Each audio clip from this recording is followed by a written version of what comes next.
Good evening. Welcome to California Today. I'm Liang Zhang. Here's a preview of some of today's stories. Gas prices are moving down again in the state. That's after they approached the record highs. We'll hear what's contributing to the price fluctuations. Leadership in the city of Los Angeles is calling for a new approach to redistricting the city. Those calls come after scandal roared over leaked audio, which precisely was discussing redistricting. And California will be the first in the nation to enforce laws on social media companies about how they censor certain kinds of speech on their platforms. But the companies are resisting. We'll have those details. Gas prices have been falling since last week, but California is still leading the nation with the highest prices. The governor blamed oil companies engaging in price gouging, while the companies countered, saying the state laws and policies are very hostile to the industry.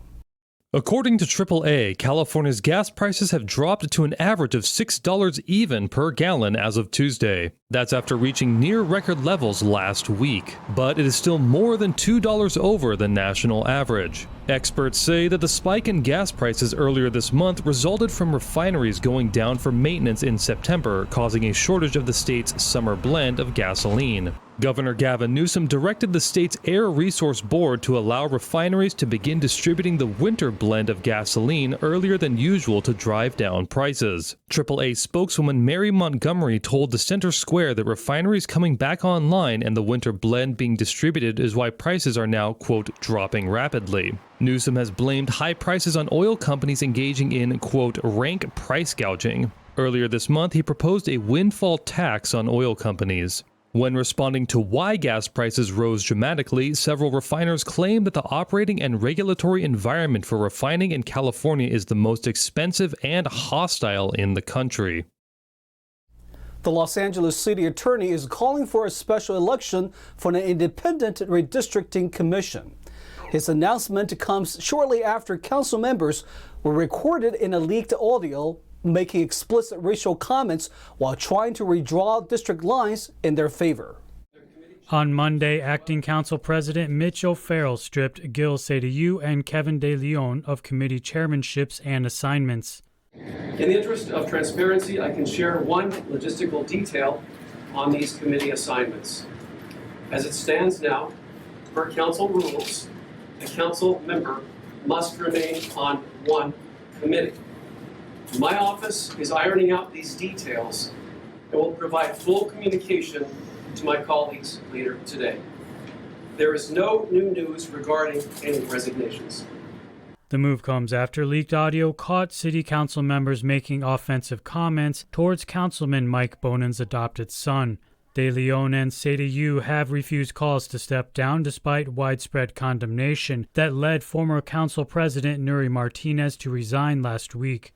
O'Farrell said during the Monday news conference that he feels the two men should not show up at Tuesday's meeting. At tomorrow's meeting, I look forward to discussing a number of important items on the agenda, including the election of a new city council president, charter reform, and increasing representation on the LA City Council, redistricting reform, and the formation of an independent redistricting commission. City officials talked of redistricting reform since last week. In a press conference last Wednesday, Los Angeles City Attorney Mike Fear announced a ballot proposal that would amend the city charter to use an independent redistricting committee instead of city council members. His announcement comes shortly after the three former council members, along with Los Angeles County Federation of Labor President Ron Herrera, were heard on a leaked audio making disparaging racist comments. The audio angered many Angelenos by revealing the insider plans that the city council members had come up with to redraw district lines in their favor. Sean McDonald, a policy advisor based in Long Beach, told the California Globe, quote, Fear said what many had wanted for a long time, as those four in the tapes proved districting line drawings can be very sketchy and is gerrymandering on the city level. An independent commission would move that away and redraw the lines more fairly. The Los Angeles City Council is going virtual after a member tested positive for COVID after multiple meetings were shut down by protesters. Protesters were still calling for 2 members to step down. The Los Angeles City Council's next 2 meetings will be conducted remotely after Councilman Mike Bonin tested positive for COVID-19 on October 12th. On Saturday, Bonin tweeted that he tested negative. Tension lingers after Los Angeles officials were caught making offensive comments in a leaked audio recording last week. We welcome and always are open to any kind of debate on policy views, perspectives, and such things. But for comments like this and attitudes like this, the context is irrelevant. That kind of rhetoric is just simply unacceptable. In the meeting, officials made racist comments about Bonin's 2-year-old adopted black son and towards other ethnic groups. Both Council President Nuri Martinez and County Labor official Ron Herrera have resigned. Protesters are pressuring 2 other council members, Gil Cedillo and Kevin De Leon, to resign. Bonin is also calling on their resignation. And there has been no equivocation, no hesitation, and no mixed response. Their behavior makes them unfit for office, and it does for anyone who engages in that behavior, whatever ethnicity or race they may be. Acting Council President Mitchell Farrell had to cancel 2 meetings last week, saying they couldn't conduct business until the 2 stepped down. California is now the first state in the nation that will require social media companies to publicly post their policies on hate speech, disinformation, harassment, and extremism on their platforms. But many of these platforms are saying the new law is raising First Amendment concerns. Back in September, Governor Gavin Newsom signed the Social Media Transparency and Accountability Act of 2021 into law. But the new law is being met with backlash and opposition by numerous social media companies. Many critics are saying that this kind of censorship is dangerous and will have severe consequences. Eric Goldman, a professor at Santa Clara University School of Law, wrote in a recent blog post, quote, "By prioritizing certain content categories, the bill tells social media platforms that they must make special publication decisions in those categories to please the regulators and enforcers who are watching them." The Chamber of Progress and Industry coalition that includes Google and Meta said that the new mandates raise many First Amendment concerns and that court challenges are being considered. Democratic Assembly member Jesse Gabriel authored Assembly Bill 587. Groups like the Anti-Defamation League have voiced their opinion of the bill. Newsom said in a statement that Californians deserve to know how these platforms are impacting our public discourse, and this action brings much-needed transparency and accountability to the policies that shape the social media content we consume every day. The law states that social media companies will have to specify how they define and identify hate speech and disinformation and the proposed punishments against violators. They are also required to submit a public semi-annual terms of service report to the California Attorney General or will face several severe penalties. Facebook, Twitter, and Google representatives were contacted by the Epoch Times but did not immediately respond to questions about the new law. We are going to take a short break, but here's a look at what we got for you when we come back. Recall organizers who attempted to recall the Los Angeles District Attorney are alleging that there were mistakes in the signature verification process. We'll hear the details of what their lawyers found. A group of veterans and first responders set out on another leg of their challenge ride down the California coast. Our reporters went to meet them on their journey. And a cake Wonderland is wowing guests in Southern California. But it's not really made of cake. It certainly looks like it though. That and more on California Today.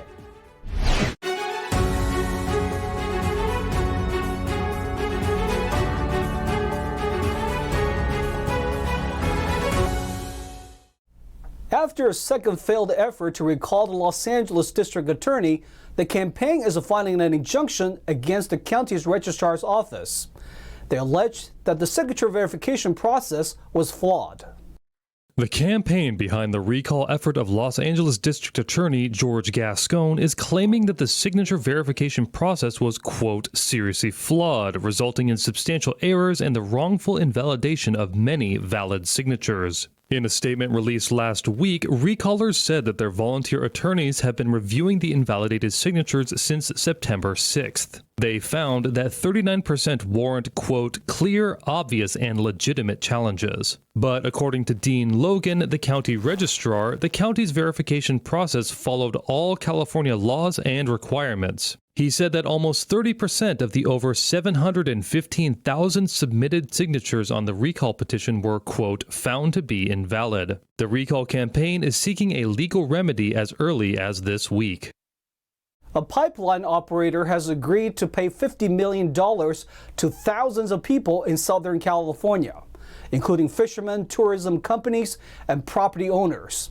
They sued in response on an offshore oil spill last year near Huntington Beach. A proposed settlement was filed Monday in a federal court in Santa Ana between Amplify Energy Corporation with local businesses and residents. The Houston-based energy company owns the pipeline that ruptured in October 2021 and spilled 25,000 gallons of crude oil into the Pacific Ocean. Under the proposal, Amplify would pay $34 million to commercial fishermen and $9 million to coastal property owners. It would also pay $7 million to waterfront tourism operators, including businesses that provide surf lessons and leisure cruises and shops that sell swimwear and fishing bait. That comes out to a total of $50 million. The proposal also requires Amplify to install a leak detection system and provide spill training to employees, steps that the company also agreed to in a plea deal with federal authorities. Though Amplify has agreed to pay, the company contends that the leak wasn't fully their fault. Amplify alleges that ships dragged anchors across the oil pipeline, causing damage that led to the leak. A federal judge still needs to sign off on the proposal for it to take effect. A hearing is scheduled for November 16th. California's water crisis is causing problems for tomato farmers in the state, and now inflation is also hurting their bottom line. We pick it at the peak of freshness. For 25 years, Aaron Barcelos has grown tomatoes in California's Central Valley. But between the crushing 3-year drought and the rising cost of growing tomatoes, Barcelos and many other farmers are feeling the impacts of a lower than average tomato harvest. We had a little over 500 acres. We fallowed over 2,000 acres of ground that would normally go to tomatoes. We just did not have the water to go ahead and grow. And during the drought, our water triples and quadruples in price as well. But it's just not water restrictions. Inflation hikes up costs of fuel and fertilizers for farmers. Those added costs are then reflected in consumer products. 95% of the processed tomato products consumed in the United States come right here from California's Central Valley. These are tomatoes that become ingredients in sauces, soups, and salsas.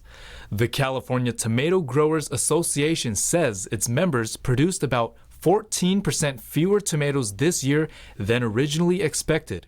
What makes this different is this is about our 4th year in a row of having a shorter crop than what we wanted. Ultimately, it does come down to water. But farmers like Barcelos say tomato crop yields across the state have steadily declined over the last decade.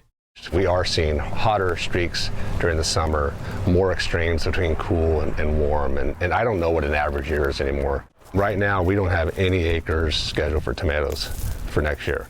Unless tomato prices in the field get to a level where we think we have a chance of making money, we're going to go do something else with those open acres. While this tomato season is wrapping up, farmers must soon decide if they plan to grow tomatoes again next year. A team of veterans and first responders have set out to travel from Santa Cruz to Santa Barbara, all by cycling. NTD's David Lamb hears from the cyclists on what put them on this journey and who they're helping in the process. Veterans and first responders began their cycling journey on October 17th. Tuesday marks the second day of their 5-day schedule from Santa Cruz to Santa Barbara. The cyclists warm up with stretches to prepare for the 92-mile trek on day 2. They're also repairing damaged gear from day 1. It's amazing. I've been doing this for 12 years now, and I've come to a lot of these, and I think when I first started, it was me looking up to guys and, wow, that guy's doing this, and now I've sort of transitioned to that role that now I come and I motivate people behind me because I'm in the front, and they look at me doing it with my arms, and they're like, I can't quit now, It's a group of veterans. We've all had injuries, whether they're invisible or visible, and we just we get together and we not only heal physically, but we also heal mentally and spiritually because we're all working through something. We all have a story.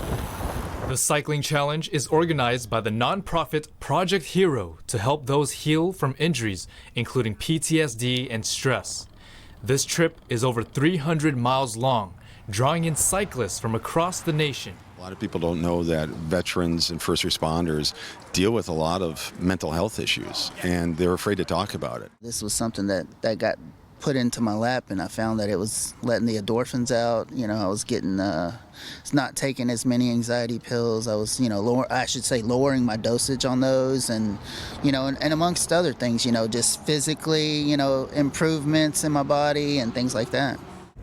Now this is an uphill part of Highway 1, posing an additional challenge for the riders. Earlier, one of the team members said they usually go about 25 miles per hour, giving them just enough time to take in the view.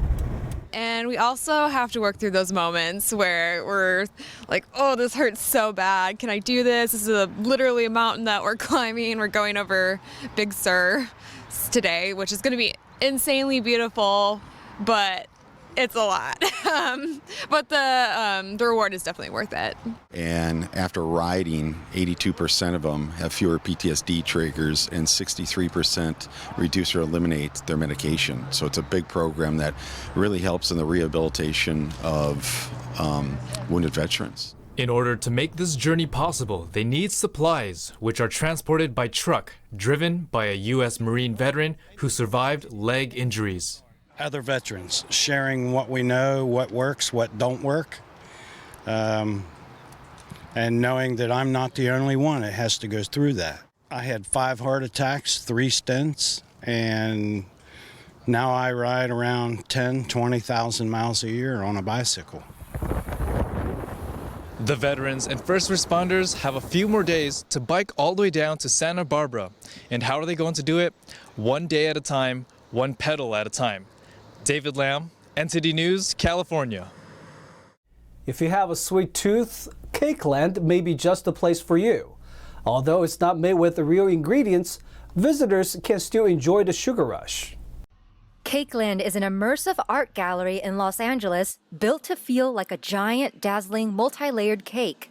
So I've always been fascinated with artificial representations of things, fake cakes. I used to collect fake food when I was a kid. It just kind of fascinates me. The lavishly decorated cakes are made entirely of artificial materials. Real sugar would cause an ant infestation. In this venue, there's about 250 gallons that I've piped, you could see. And I think there's about 120 mirrors, probably about 3,000 cherries. There are thousands and thousands of Swarovski crystals embedded in the walls. Amid the deliciousness and lightness of the cakes, Cakeland visitors will notice some darker elements to the exhibition as they explore the gallery space. Although Hove says he has never made a real cake in his life, the artificial cakes he has created at Cakeland seem to strike a chord with visitors. If you want to experience something random and surreal but accessible, this would be the place. It feels like you're inside cake, but in like a layered way. It's a very layered cake, that's what I would say. It's got different like dimensions to it. It's awesome. There's so much level of detail here. The experience is very immersive, and it's just a beautiful experience. The installation has continued to grow and expand since its founding in 2020. Now let's check in with NTD's Thomas Christian for today's Sports Roundup.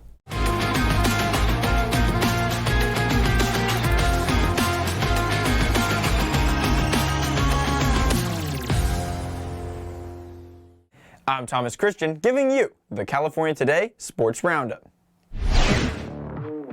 A Dustin Hopkins field goal late into the overtime period proved to be the difference between the LA Chargers and the Denver Broncos on Monday Night Football. Both offenses struggled in a game that featured 11 punts and a turnover out of the 23 offensive drives between the two teams. A late muff punt by Denver set up a 39-yard field goal, and that proved to be the difference in an ugly Chargers win. Justin Herbert completed 37 of his 57 passing attempts for 238 yards with no touchdowns and 1 interception. LA running back Austin Eckler scored the only touchdown for the Chargers. Denver Broncos QB Russell Wilson went 15 for 28 passing for 188 yards and 1 touchdown. He was also sacked 4 times by the Chargers defense, stopping any forward progress and disrupting the Broncos' rhythm when they had the ball. The only Denver skill position player that had 3 or more touches on the ball was Latavius Murray, who converted his 16 carries and 1 catch into 64 yards. For the Chargers, Austin Eckler took 14 carries for 36 and added another 10 catches for 47. Joshua Palmer led all receivers with 57 receiving yards. The Chargers improved to 4-2 on the season and will host the Seahawks at SoFi Stadium next Sunday. Chargers 19, Broncos 16. As the Golden State Warriors and Los Angeles Lakers tip off the NBA season tonight, 2 teams that both claim to be competing for a title could prove to be in very different places. The Warriors right now have the 3rd best odds to repeat as champions at plus 700, right behind the Bucks and the Celtics. Meanwhile, the Lakers need quite a few things to go right for their team to even play in the postseason, let alone win a title. They were unable to make the playoffs or the play-in tournament last year after finishing with just 33 wins on the season. Despite all of the Lakers drama of last season, the Warriors entered Tuesday night's matchup with the most recent scandal. Veteran forward Draymond Green punched Jordan Poole in the face at a practice earlier this month, an incident Green apologized for. But the notion that the altercation could do lasting damage to the team's chemistry dissipated quickly when Poole signed a 4-year extension worth up to $140 million on Saturday. Green, a 4-time All-Star, was fined but not suspended over the incident.